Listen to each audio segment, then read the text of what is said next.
Viewers, welcome back to my channel. आज मैं आपको डीएवी क्लास 7 सोशल साइंस के चैप्टर 17 मेजर रिलीजियंस का एक्सप्लेनेशन देने वाला हूँ। स्टूडेंट्स, इससे प्रीवियस सारे चैप्टर्स के एक्सप्लेनेशन एंड सॉल्यूशन वीडियोस मेरे चैनल पे अवेलेबल है। यदि आपने वीडियोस को नहीं देखा है तो डिस्क्रिप्शन पे लिंक दिया गया है एंड एसएसटी के प्लेलिस्ट का लिंक भी डिस्क्रिप्शन पे दिया गया है, तो प्लेलिस्ट को चेक कर लीजिएगा। किसी भी वीडियो के लिए सिविक्स और ज्योग्राफी के वीडियोस भी प्लेलिस्ट में ऐड किए हुए हैं। ओके, तो आज हम लोग इस चैप्टर का एक्सप्लेनेशन देखने वाले हैं। चलिए शुरू करते हैं। क्लास 6 में आप लोगों ने मेजर रिलीजियंस के बारे में पढ़ा था, जो कि एंशियंट पीरियड के दौरान प्रिवेल किए थे। ठीक है, तो इस चैप्टर में आप लोग इस्लाम और सिखिज्म के बारे में पढ़ने वाले हैं और डिफरेंट रिलीजियस मूवमेंट्स के बारे में पढ़ने वाले हैं, जो कि इंडिया में स्टार्ट हुए थे 7th से 15th सेंचुरी के दौरान। ओके, सबसे पहला आता है इस्लाम। इस्लाम प्रॉफिट मोहम्मद के द्वारा खोजा गया था। इनका जन्म मक्का में हुआ था 570 सी में।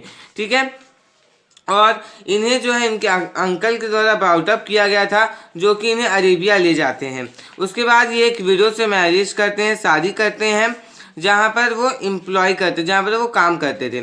40 के एज में ये रिलेवेशन को प्राप्त होते हैं, लाइट ऑफ विजन प्राप्त करते हैं, जहाँ पर ये क्या कर रहे होते हैं कि उस समय वो एक केव के नियर में, मक्का के केव के नियर में मेडिटेट कर रहे होते हैं और अपने आप को उन्होंने प्रॉफिट ऑफ अल्लाह डिक्लेयर कर लिया। ये बिलीव किया जाता है कि कुरान उनके लिए रिलीव्ड था, उन्हें गॉड एंजल के द्वारा दिया गया था, गैब्रियल। ओके, मोहम्मद जो है ये अपोज करते थे आइडल वर्शिप को। मोहम्मद ऑर्थोडॉक्स और रिच, मक्का के ऑर्थोडॉक्स और रिच पीपल के द्वारा पसंद नहीं किए जाते थे। ये मदीना में मूव कर गए, जहाँ पर इन पीपल ने इनका वार्मली वेलकम किया, अच्छी तरीके से वेलकम किया। ओके, प्रॉफिट मोहम्मद के डेथ के बाद 632 सी में इनके डेथ के बाद अबू बकर प्रॉफिट के फ्रेंड जो है, ये फर्स्ट एडल्ट थे इस्लाम को एम्ब्रेस करने के लिए। ये एक खालीफा बन जाते हैं और खालीफा जो है, ये खालीफाज जो थे उन्होंने फुल पॉलिटिकल और रिलीजियस पावर्स को एंजॉय किया।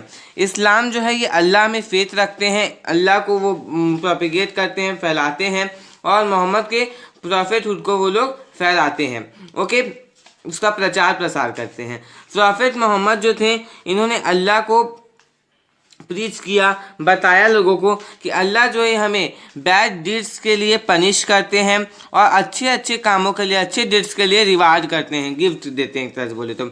ओके, इसके साथ साथ इन्होंने इक्वालिटी के कॉन्सेप्ट को भी बताया। कुरान कहता है कि एक ट्रू मुस्लिम के रूप में लाइफ को लीड करना, तो एक पर्सन जो है उसके पास वो ऐसा चाहता है कि वो ट्रू मुस्लिम के रूप में लाइफ को लीड करे, तो कुरान ऐसा कहता है कि पर्सन के पास 5 प्रिंसिपल होने चाहिए उसके लाइफ में। ओके, कहना है कि सभी मुस्लिम को एक दिन में 5 बार प्रेयर्स करने चाहिए और फ्राइडे के दोपहर में मस्जिद में जाकर के दूसरों के साथ क्या करना चाहिए, प्रेयर करना चाहिए। उसके बाद क्या है कि सभी को, गरीबों को दान देना चाहिए, एल्म्स टू पुअर।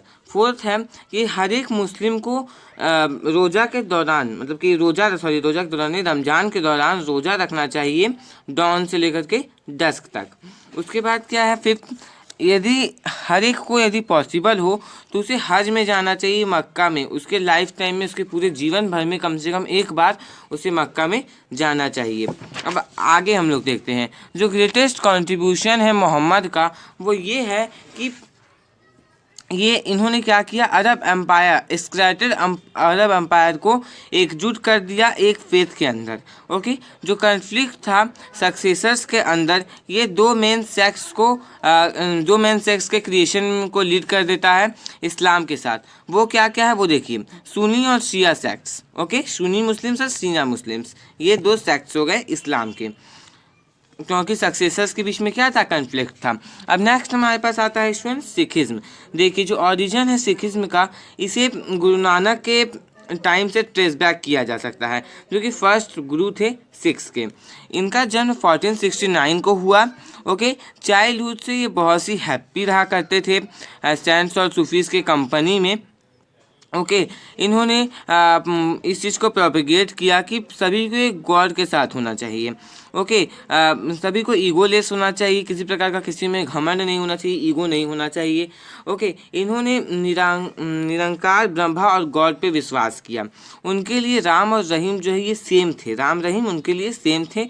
ये सेल्फलेस में बिलीव करते थे और ह्यूमैनिटी के लिए ऑनेस्ट सर्विस में ये बिलीव करते थे। ओके ये सेल्फलेस थे। अब आगे आता है do you no. Guru Nanak जो है इन्होंने संगत और पंगत को इस्टेब्लिश किया था। संगत एक रिलीजियस गैदरिंग है जहाँ पर सभी लोग जो है ये गॉड के नेम को रिसाइट करते हैं बिना किसी डिस्टिंक्शन के साथ, मतलब बिना किसी कास्ट, क्रीड और कलर और रेस के डिस्टिंक्शन के साथ। उसके बाद क्या पंगत। पंगत जो है ये लंगर खाने का एक तरीका है। पंगत में लंगर खाया जाता है और उसमें क्या है कि लोग एक रो में बैठते हैं, ठीक है, एक रो में लोग बैठते हैं। गरीब अमीर ये सब कुछ नहीं होता है वहाँ पर, रिच और पुअर का कोई भी डिस्टिंक्शन नहीं होना चाहिए। कास्ट और क्रीड, रेस और कलर इनमें से किसी भी चीज़ का वहाँ पर डिस्टिंक्शन नहीं होना चाहिए। कोई भी वहाँ बैठ करके खा सकता है। इसके साथ साथ कोई भी एक साथ मिल करके उनके मतलब कि संगत रिलीजियस गैदरिंग है जहाँ पर कोई भी पीपल जो है वो गॉड के नाम को ले सकता है बिना कास्ट, क्रीड और कलर और रेस के डिस्टिंक्शन के साथ। अब देखते हैं नेक्स्ट। गुरु नानक ने कीर्तन्स के साथ प्रचार किया, सेल्फ कंपोज्ड अपने खुद के बनाए हुए बानी के साथ प्रचार किया और दूसरे संतों के कुछ सॉन्ग्स के साथ प्रचार किया।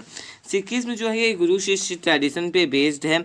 जो स्कैर्ड स्क्रिप्चर है सिक्स का वो है आदि ग्रंथ, और ये जो होली स्क्रिप्चर है ये उनके गुरु के लिए है, उनके गुरु का है, ठीक है, ये उनके गुरु है। ओके जो हिम्स है इसे गुरबानी और शब्द कहा जाता है। श्री गुरु ग्रंथ साहिब जो है ये सिक्स के लिए डाइवाइन कीर्तन के सोर्स है। गुरु नानक जो है 1539 सी में पाजरे चले जाते हैं करतारपुर में। सिखिज्म के अकॉर्डिंग यदि देखा जाए तो ट्रू सिख को जो है वो होता है जो कि एक गॉड में बिलीव करता है और 10 गुरुज का उसके पास कंप्लीट फेथ है जो कि श्री गुरु ग्रंथ साहिब को फॉलो करते हैं। उसके साथ साथ ये गुरबानी के मैसेज के साथ उसके अकॉर्डिंग में काम करता है। हर सिख को अमृत लेकर के बपतिस्मा लेना चाहिए। जो सेकंड गुरु थे गुरु अंगद, इन्होंने हिम्स को कलेक्ट किया गुरु नानक के गुरुमुखी स्क्रिप्ट में। ओके गुरु रामदास, इन्होंने हॉली टैंक को दर्ग किया जो कि अमृतसर के रूप में जाना जाता है। जो सिटी है अमृतसर का ये उन्हीं के द्वारा नाम लिया है, उन्हीं के नाम पे है, ठीक है। गुरु अर्जुन देव ने गुरुद्वारा को कंस्ट्रक्ट किया, मतलब एक गुरुद्वारा हरमिंदर साहिब कंस्ट्रक्ट किया टैंक के सेंटर पे और इसे गोल्डन टेम्पल भी कहा जाता है। गुरु हरगोबिंद ने अकल तख्त को बनवाया था और गोल्डन टेम्पल के नीचे में मतलब कि गोल्डन टेम्पल के आसपास में थ्रोन ऑफ गॉड को बनवाया था। ओके जिसे अकल तख्त कहा जाता है। गुरु तेग बहादुर जो है ये मुगल्स के जो ऑपरेशंस हुआ करते थे उसके अगेंस्ट में वो फाइट किया करते थे। ओके इन्होंने सिक्स के बीच में करेज बढ़ाया, उनको हिम्मत बंधाया, ठीक है। और मुगल रूलर के एट्रोसिटीज़ जो थे उनके अगेंस्ट में लड़ना भी सिखाया। ओके जो लास्ट गुरु थे गुरु गोविंद सिंह, इन्होंने खालसा पंथ को आनंदपुर में क्रिएट किया जिसे पॉपुलरली तख्त श्री केसगढ़ साहिब कहा जाता है बैसाखी के दिन में 1699 में। ओके अब डू यू नो, सभी अमृतधारी सिख के पास 5 केस होने चाहिए, ठीक है, काकर्स होने चाहिए उनके बॉडी में, सभी समय होने चाहिए, ठीक है। ये सिखिज्म के सिंबल्स है, क्या क्या है वो देखते हैं। केश, कंघा, कड़ा, कच्छा, किरपान मतलब कि स्वॉर्ड और डैगर जो मतलब चाकू ये सब हो गया। केस पहले तो बाल होने चाहिए, कंघा उनके बाल में उनके पास कंघा होना चाहिए, कड़ा उनके हाथों में कड़ा होना चाहिए, कच्छा होना चाहिए, इसके साथ साथ उनके पास किरपान होना चाहिए। किरपान क्या होता है कि तलवार के शेप का रहता है और चाकू के साइज का रहता है, तलवार जितना बड़ा नहीं रहता वो छोटा रहता है। तो ये सब जब रहेंगे ना तो वो सिंबल्स हो जाएंगे सिखिज्म के। भक्ति मूवमेंट, भक्ति का मतलब होता है गॉड को कंप्लीट सबमिशन और डिवोशन।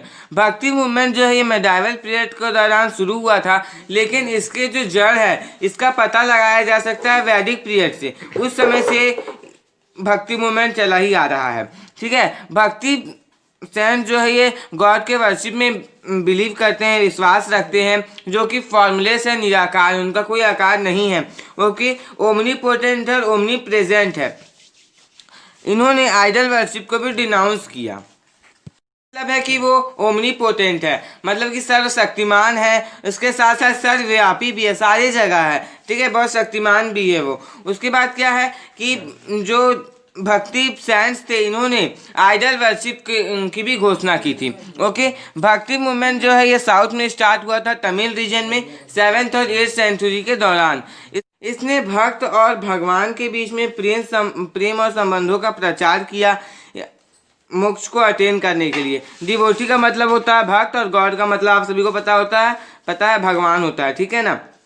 और जो अलवर्स थे वैष्णव, और जो नयनार्स थे शेर, इन्होंने जातिवाद के कठोरता को सामने लाया और क्या किया कि प्रेम का लेसन्स, मतलब कि लेसन ऑफ लव इन्होंने पढ़ाया, डिवोशन और इक्वालिटी का लेसन इन्होंने पढ़ाया। ठीक है, बताया लोगों के बीच में।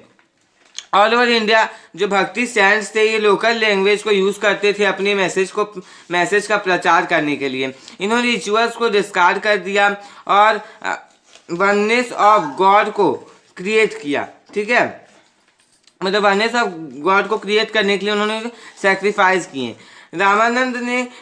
रामानंद भक्ति को नॉर्थ की तरफ ले गए। इन्होंने श्री राम का वर्शिप किया, श्री राम को माने ये कंप्लीट डिवोशन और लव के साथ। कबीर और रविदास जो कि डिफरेंट कास्ट से बिलोंग करते थे, ओके, वो उनके डिसिपल्स थे। भक्ति सेंट ने कास्ट सिस्टम को अपोज कर दिया। ओके, और नैरो माइंडेड सुपरस्टिशंस को इन्होंने अपोज किया। कबीर और नायक जो थे इन्होंने स्ट्रांगली हिंदू और मुस्लिम यूनिटी का प्रचार किया।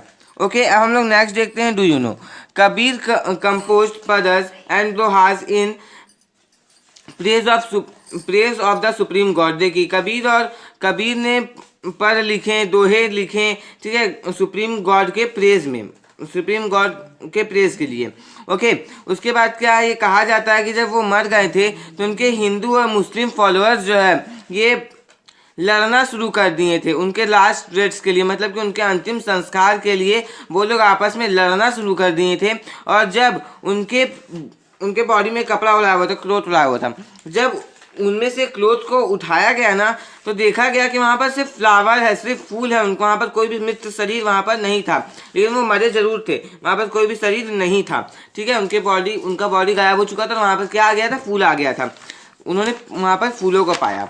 बहुत सारे लीजेंड्स, मतलब कि किंवदंतियाँ जो है ये उनके बर्थ, लाइफ और डेथ के बारे में, कबीर के बर्थ, लाइफ और डेथ के बारे में प्रचलित है।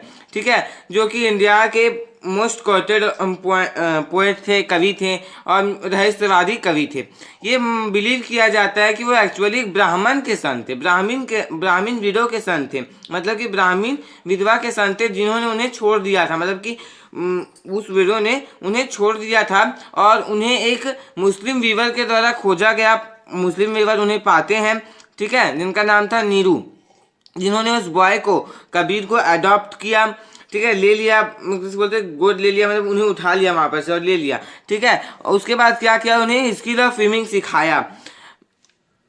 फॉर्मली उन्हें कभी भी एजुकेट नहीं किया गया। लीजेंड के अकॉर्डिंग यदि देखा जाए तो ओनली वर्ड जो कि वो अभी तक सीखे थे, एक ही वर्ड वो सीखे थे, वो था राम, RAMA, बस यही वर्ड वो लिखना जानते थे। ठीक है, जो वर्शिप है राम का उसे पॉपुलर बनाया गया तुलसीदास के द्वारा नॉर्थ में, चैतन्य महाप्रभु बंगाल और उड़ीसा में, मीरा के द्वारा राजस्थान में। ठीक है, नरसिम्हा मेहता के द्वारा गुजरात, सूरदास के द्वारा उत्तर प्रदेश में, जो कि एर्डेंट डिवोटीज थे कृष्ण के। ठीक है, मतलब कृष्ण के ये लोग भक्त थे, भगवान कृष्ण के ये लोग भक्त थे। ये कृष्ण की पूजा करते थे, भगवान कृष्ण की ये पूजा करते थे लव के साथ, डिवोशन के साथ। ठीक है, डिवोशनल सॉन्ग्स के साथ, डांस के साथ। कास्ट और क्रीड जो है इसे टोटली असाइड रखा गया था। ओके, देखिए यही है चैतन्य स्टंट, यहाँ जो फिगर में आपको दिखाया गया यही है चैतन्य।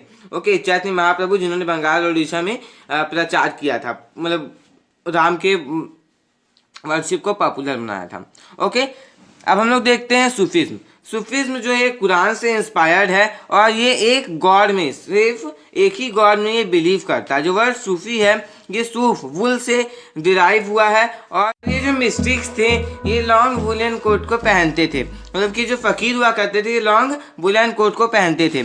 सूफीज जो है ये बिलीव करते थे, ये मानते थे कि सभी ह्यूमन बींग्स जो है एक गॉड के बच्चे हैं, चिल्ड्रन हैं। ह्यूमैनिटी के लिए लव यही गॉड के लिए लव है। ये गुरु शिष्य रिलेशनशिप में बिलीव करते थे। गुरु को ये पीर के नाम से जानते थे और शिष्य को ये डिसिपल, मतलब कि पीर और शिष्य ये इनका था मुरीद के रूप में। ओके, जो पीर है ये खंड्स में रहा करते थे, हर्मिटेज आश्रम में रहा करते थे उनके डिसिपल्स के साथ। कुछ प्रैक्टिस जो है ये सूफीज के अमंग में जो पॉपुलर था ये हिंदुइज्म के सिमिलर है, मतलब कि जो प्रैक्टिस सूफीज्म में था वो हिंदुइज्म से सिमिलर है, मिलता जुलता है।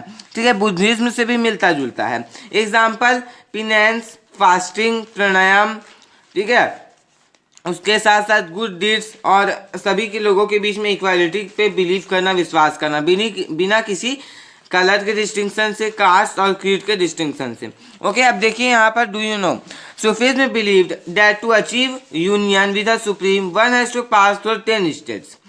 सूफीज्म ये मानते थे कि यूनियन को अचीव करने के लिए, सुप्रीम के साथ यूनियन को अचीव करने के लिए हर एक को 10 स्टेट से पास होना होगा। सबसे पहला तौबा, दूसरा वरा, ठीक है, एब्सटिनेंस, जुदा पीती, जकवा प्रॉपर्टी, सबरा पेशेंस, शाबरा ग्रेटिट्यूड, खौफ फियर, रजा होप, तवक्कुल कंटेनमेंट, ठीक है, और रिजा सबमिशन टू गॉड। अब देखते हैं हम लोग नेक्स्ट पेज में क्या है। Sufism propagated that God is हक एंड यूनिवर्स इज खलक। सूफीज्म ये इस चीज़ का प्रचार करते थे कि जो गॉड है ये हक है और ये जो यूनिवर्स है ये खलक है। गॉड को छोड़ करके यहाँ पर किसी का भी एग्जिस्टेंस नहीं है। वो मतलब कि 5 ऑर्डर्स थे, सिलसिलास थे सूफीज्म के। जो 3 फेमस थे वो थे Chishti order was establish by Khwaja Muinuddin Chishti, मतलब कि जो चिश्ती ऑर्डर इसे ख्वाजा मुइनुद्दीन चिश्ती के द्वारा एस्टेब्लिश किया गया था। अगला Suhrawardi order was establish by Sheikh Bahauddin Zakariya. जो सुहरावर्दी ऑर्डर है ये शेख बहाउद्दीन जाकारिया के द्वारा एस्टेब्लिश किया गया था। नक्शबंदी ऑर्डर ये इस्टेब्लिश किया गया था ख्वाजा बकी बिता के द्वारा। कुछ फेमस सूफी सेंट्स थे, वो थे बाबा फरीद, बख्तियार काकी, निजामुद्दीन औलिया, शेख सलाम चिश्ती, ओके, अमीर खुसरो एक्सेट्रा। अब देखिए ये है दरगाह निजामुद्दीन औलिया और ये है दरगाह शेख बहाउद्दीन जाकारिया। तो स्टूडेंट्स देखिए इसी के साथ हमारा ये चैप्टर कंप्लीट हो गया। इसमें रिलीजन्स के बारे में आप लोगों को बेसिकली पढ़ना था और मैंने सारे डू यू नो भी कंप्लीट करा दिए। हमारा ये जो चैप्टर है ये कंप्लीट हो गया। इसी के साथ क्लास 7 का जो हिस्ट्री सेक्शन है ये हमारा पूरा कंप्लीट हो गया। 17 चैप्टर लास्ट था क्लास 7 डीएवी बुक के हिस्ट्री में। ओके स्टूडेंट्स, इसके सारे एक्सप्लेनेशन वीडियोस मेरे चैनल पे अपलोड है।